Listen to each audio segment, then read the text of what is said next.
When criminals are forced to face their crimes, their reactions can be really different. Some seem genuinely sorry for the harm that they caused. I'm sorry. I wish it was me. And some just confirm that they're outright evil, pathetic freaks. Raised his middle finger to victims' families. And the crazier ones fight back, causing a huge scene in the courtroom before they're finally locked up for the rest of their lives. You can't play Jesus and God. 40 is a death sentence, man. All of these cases are a wild ride, and some are really upsetting. So get yourselves ready and let's take a look at the craziest court reactions recorded so far.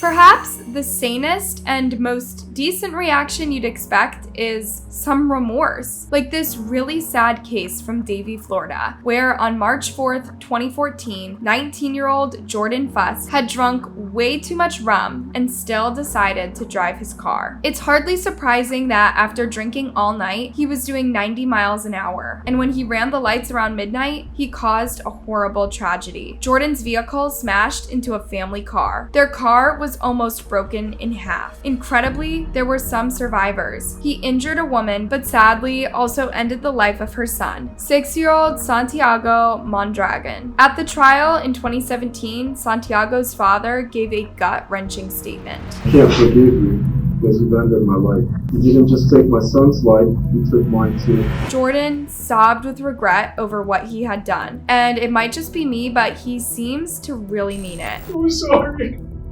I wish it was me. Jordan was ultimately sentenced to 14 years in jail, and I'm pretty sure his convincing show of honest regret had something to do with it. Another sane reaction to getting sent to jail is shock.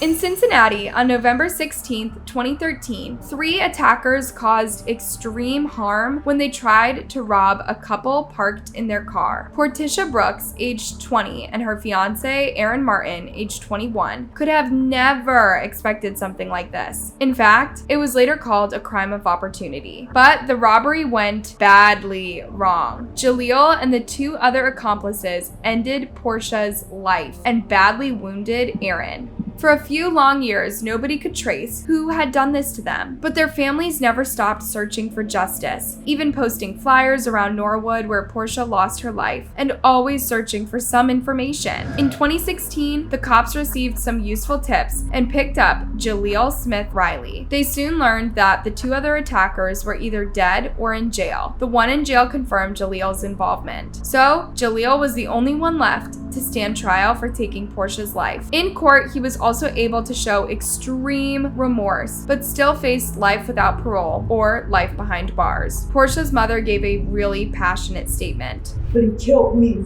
mentally, emotionally.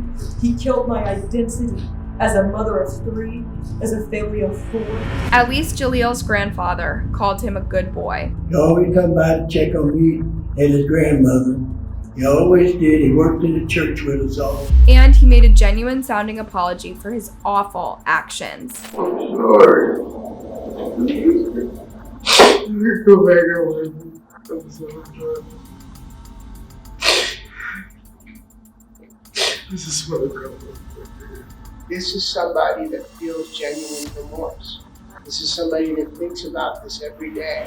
But there's no taking back a life. And Portia's devastated sister showed only the ashes remained, and she brought them into court. This incredibly powerful statement only added to the certainty of the sentence. This is what I have left because of his greed, his selfishness, his complete disregard and disrespect of others and life. This is what I have left. Portia's family wanted to deny Jaleel even the slightest chance of parole. And after those statements, he had no chance. As Jaleel's lengthy sentence was read out, he collapsed, screaming and wailing. 4 defendants serve a term of life without parole. As to count 4, for the offense of attempted murder. Of course, this still can't bring back Portia or restore her fiance's lifelong ambition to become a fireman, but it has delivered some justice, and Jaleel finally understands the full destructive nature of what he did. Perhaps the ones who really react with the most shock are the ones who never thought they'd get called out on their awful behavior, like this really upsetting case from Kent County, Michigan.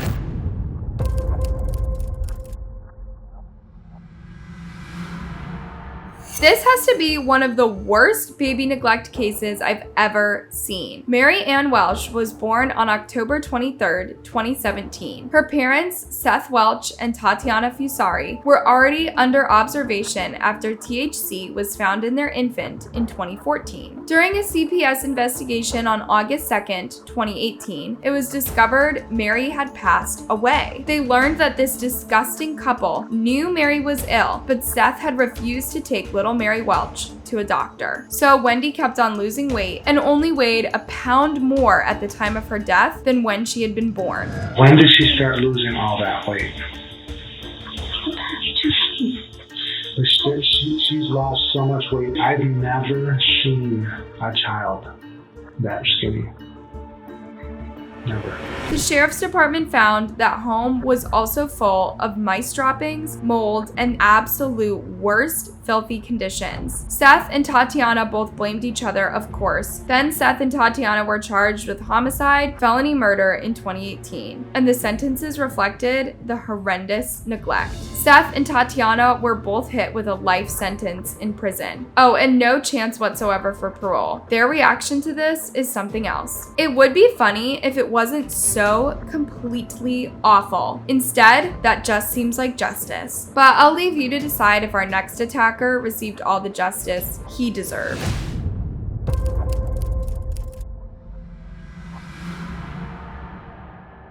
On April 17th, 2005, 55-year-old prisoner Esteban Carpio was already in a Boston court for using a blade on an old lady. That's awful enough. But then he got a hold of a service weapon and ended the life of a detective who was in the room with him. He actually stole the poor guy's service weapon. It's scary how fast he took advantage of the few moments his partner went out to get Esteban some water. The detective's last words were, "I think I'm gonna die." But it got even more insane. After taking that poor detective's life, Esteban jumped from the 3-story window and went on the run. However, he was arrested barely 1 hour later. And let's just say he looked a little worse for wear. It's hardly surprising that he seems beaten up after he just jumped from that height. Still, it's possible the officers weren't happy with him attacking one of their own. Even crazier, the trial didn't even end. Esteban went straight back into court with all of his new injuries and a mask to stop him from biting and spitting at the officers. His mom screamed about the police brutality in the courtroom, and it is true that one of the arresting cops had punched him 3 times in the face. But Esteban was eventually sentenced to life in prison without parole for both attacks. His mom and his aunt still blame the cops and his mental illness for the injuries and the situation. Still, the FBI looked into Esteban's treatment that day, and they concluded that no excessive force was used. Under the mask, it's kind of hard to tell if he's remorseful or not, but it was definitely an extreme reaction. The only thing worse than no remorse has to be fake remorse, trying to win over the judge and the jury after a terrible act. It's an understandable tactic, and maybe they even mean it when the reality hits. It's even more likely for DUI charges.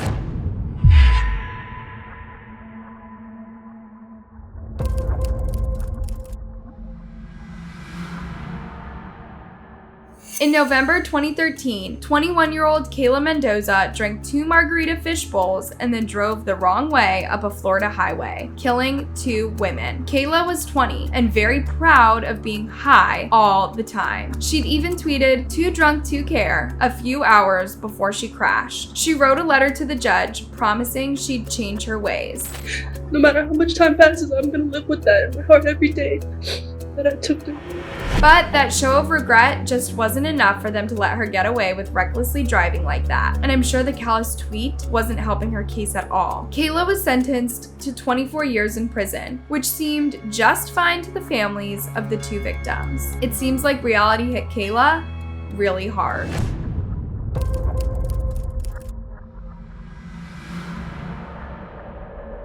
28-year-old Ryan Stone also had trouble separating real life from fantasy. He clearly didn't care about who he hurt when he decided to go on a crime spree in Colorado. Just like a Grand Theft Auto avatar who thought he was in Breaking Bad, he went on the rampage and started a huge police chase. After carjacking twice, he pulled a woman out of a car and drove off again. And there was a 4-year-old in the back seat. He caused a ton of major accidents across 5 countries and even hit a state trooper, breaking their leg. After totaling another car, he ran until he was caught. It probably didn't help that he then laughed about hurting people during the chase afterwards while he was on a video call from jail. If you type in Grand Theft Auto on YouTube, my comes up first. Yeah, I know. That's totally not a good look. Doesn't he realize that those prison calls are monitored? And he even demanded royalties from the news crews who used that footage. In fact, he doesn't seem at all sorry for what he'd done until the trial. That tends to be when the GTA fantasy falls away. A 5-star police chase leads to a 5-star sentencing, at least when you're living in the real world. The judge handed Ryan an enormous 124 years. So he's locked away in jail until he passes away there. It's probably no comfort that he'll be up for parole in about 75 years. But maybe they'll have video games in prison. I wonder how they're shaped up to the real thing. It's just a miracle that nobody lost their lives IRL. But this next creepy kid probably prefers graphic horror games over any action role playing.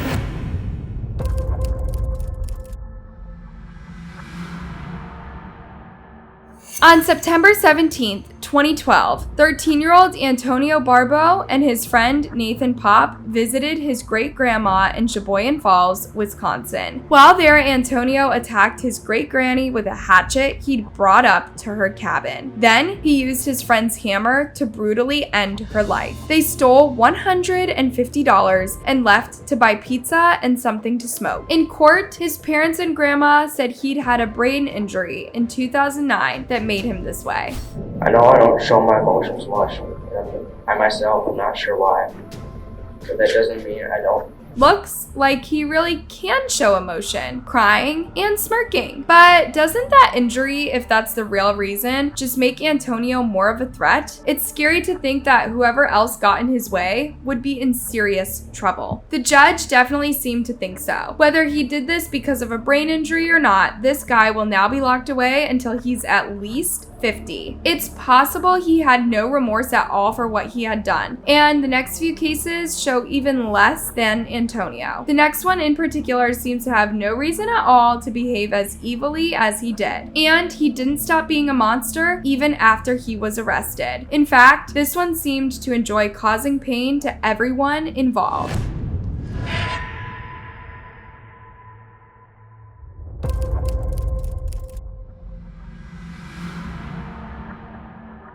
Attacks on schools are always upsetting. In 2012, the staff and students at Chardon High School suffered one at the hands of Thomas T.J. Lane. His victims were Daniel Parameter, 16, deceased; Russell King Jr., 17, deceased; Demetrius Hewlin, 16, deceased. He also injured 3 other students. He even paralyzed one of them permanently. It's creepy that there wasn't even a motive that anyone could figure out. So maybe he had done it just to be evil? During the victim and family impact statements, Thomas wasn't even a little bit sorry. In fact, he kept right on hurting as many people as he could, even while he was chained up and under armed guard. Once he was seated in court, this sicko unveiled a white t-shirt that was exactly like the one he'd worn during the attack. During the heart-wrenching impact statements from the families and the survivors, he mocked them, laughing at their pain. He even decided to be totally edgelord by giving them the finger and insulting them.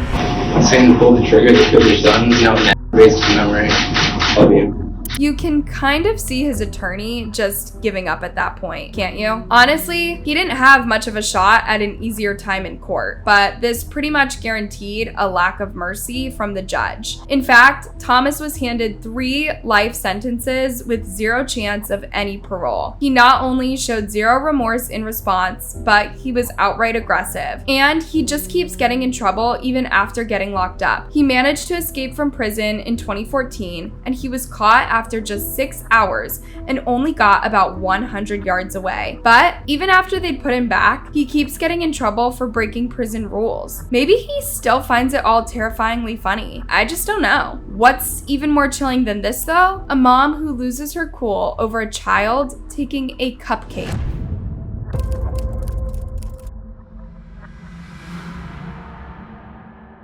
Obviously, someone with major anger issues should never be left near kids. On October 21st, 2017, Keizen Mason was found badly injured in his bug-filled Atlanta home. Sadly, he passed away in the hospital. His mom, LaShirley Morris, and her sister were arrested. LaShirley pleaded guilty, and Khan's own grandmother demanded justice. It's unfair. He was 3 years old. What can a baby do 3 years old to make you beat him to death? She was given life in prison, which seems like justice to me. Poor little Khan. But callousness is just typical of these cases. Like, who could possibly throw things from overpasses? Anyone with any empathy would know the harm that could do, right?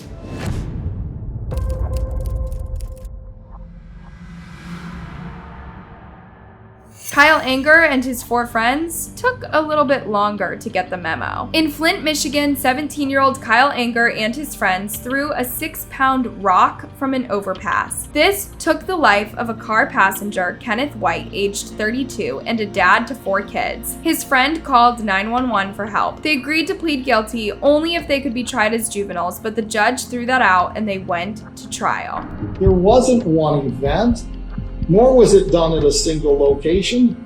The rocks and other items were gathered from other locations. They'd done plenty of other times and constantly joked about it on Facebook. Kyle was eventually handed 39 months to 20 years in prison and was required to pay $7,000 to Kenneth's family. I get the impression they were only sorry for being caught, and who knows how long they would have kept doing it. But smirking in court is the worst, and that's exactly what our next guy did.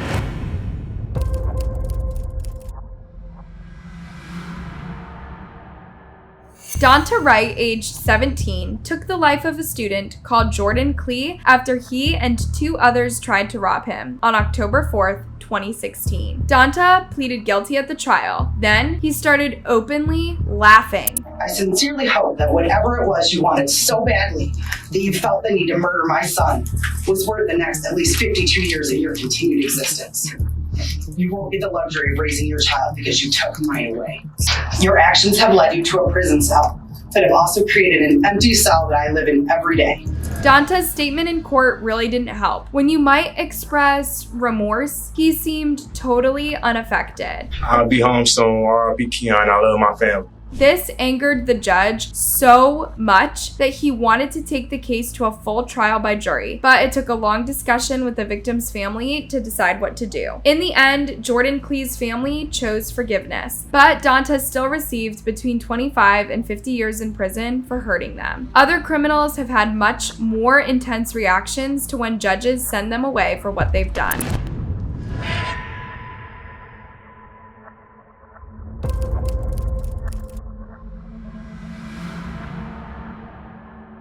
And the more violent responses came from some of the most violent cases, like the awful actions of Ellis Nelson Ortiz Neves. 25-year-old Ellis Nelson Ortiz Neves was meant to be looking after his girlfriend's 4-year-old kid in their trailer while she went to work. The boy, Giovanni Mijas, went into cardiac arrest on June 13th and was found covered in bruises. The deputies found the boy. Tragically, Giovanni didn't make it, and he passed from internal bleeding. His birth father says, I raised him for about a year and a half or so. He was a good little kid, full of life. joked around a lot. And incredibly, this wasn't the only kid that Ellis was looking after at the time. And it seems like there were plenty of red flags. I've called the cops. Have been involved. CPS multiple times have been involved. The school was involved. The scariest part is people trusting these two to care for their kids at all. Ellis and his partner, Sonia, were terrifying. Sonia was well aware.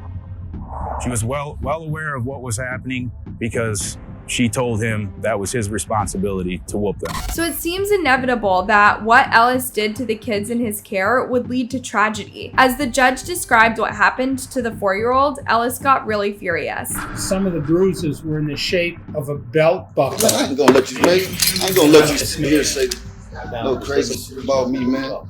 Oh man, because he don't even know. But the judge wouldn't relent. The judge summed it up really well. This is one of the most disgusting trials that I ever had to sit through. Ellis was given a mandatory life sentence with no chance of parole and 80 to 150 years for first-degree child harm. The testimony showed that you put this child and other child in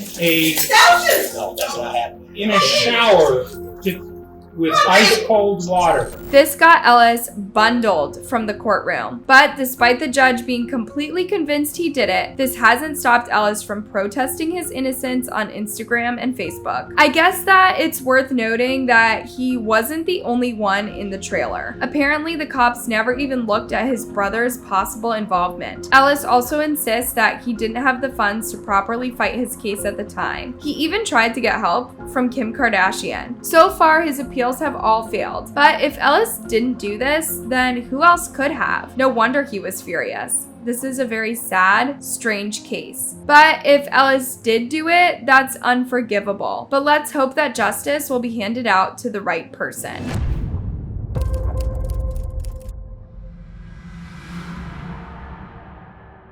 Another convict who couldn't believe his sentence was Adrian Dunn. It started in San Antonio, Texas on July 16, 2012. Rakeem Charles was shot in the back when a very sketchy deal at an apartment complex kinda went bad. Rakeem lost his life that night, and Adrian Dunn was arrested. At the final sentencing, Rakeem's mom held the prosecutor's hand and begged the judge to send Adrian to prison for the rest of his life. It took just 2 hours for the jury to find Adrian guilty. Because this was nowhere near Adrian's first time doing this kind of thing, the prosecutors pushed for the absolute highest sentence available. He's been to prison twice for possessing a firearm after this murder. He committed another shooting a month before this murder. And he's shown zero remorse. There will never be somebody like her son who has to suffer, and this family who has to suffer because of the defendant. And that's why we're asking you for a life sentence. He pushed for a life sentence. Adrian's lawyers tried to lower that, saying that a much shorter stay in prison would rehabilitate him. But after discussing the case for 2 hours, the jury clearly didn't think that would happen. He was given life, and Adrian tried to fight back against the Bexar County sheriffs in a last-ditch break for freedom. That struggle really didn't last long, but there are other cases where convicts seem to think that they can take on a whole courtroom, and their families too.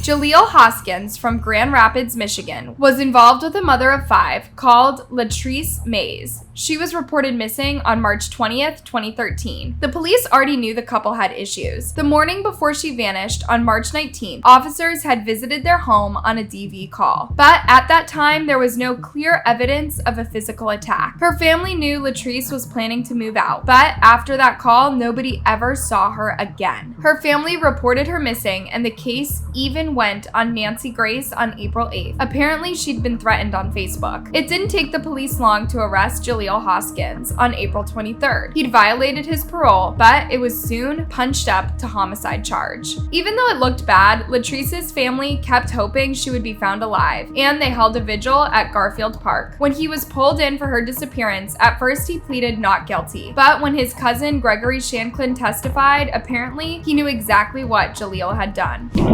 He just told me that he put it in the garbage can. In the what? Garbage can. There was audio from a police car that gave Latrice a lift around the time she vanished. The police also recorded a conversation he'd had with an inmate in jail, which totally gave him away. Horribly, he had a prior record of badly hurting an ex-girlfriend. And finally, the impact statements from her mom and sister were really powerful. You tell me how I explain what happened to their mom. First of all, I want you to stand there. I want to face you. I'm going to tell you exactly how I feel. Eventually, he broke down and started to cry as he admitted what he'd done. He also changed his plea to guilty to second-degree homicide. But even he didn't expect his sentence to be 50 and 100 years. The families also yelled and screamed at each other. They never found out what was left of Latrice, but her family still hoped that she might be recovered one day. Now, a violent outburst is at least understandable, but now we'll finish on an especially disgusting protest against a very high sentence.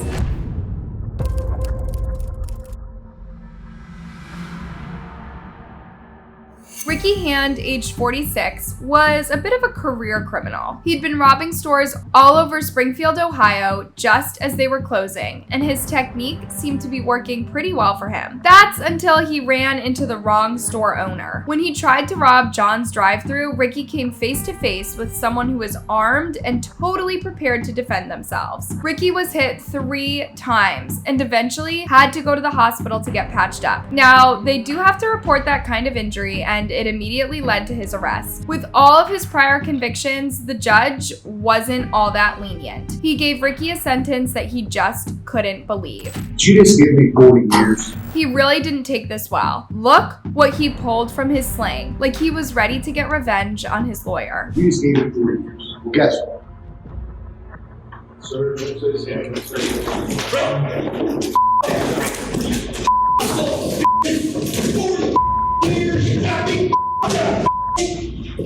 you can't play Jesus and God? What's wrong with you? That stuff was all from his body, and it's all as gross as it sounds. This childish tantrum just got him 5 more charges of harassment with bodily substances added to his bill. Obviously, he lacked any remorse at all. But if you behave better and are actually sorry, you might actually get some mercy. I noticed that out of all of these extremely sad stories, only Jordan Fuss, the drunk driver, seemed genuinely remorseful about the harm he'd caused. I'm sorry. I wish it was me. Jordan also ended up with the lowest sentence out of this entire sorry group. And although he probably won't ever be forgiven by the victim's father, he will serve his time. And I really hope that lesson sticks with him once he's set free. What do you think about these cases? Let me know in the comments down below. Thanks for watching, everyone. If you liked it, please give it a thumbs up and subscribe to the channel. Until next time, bye.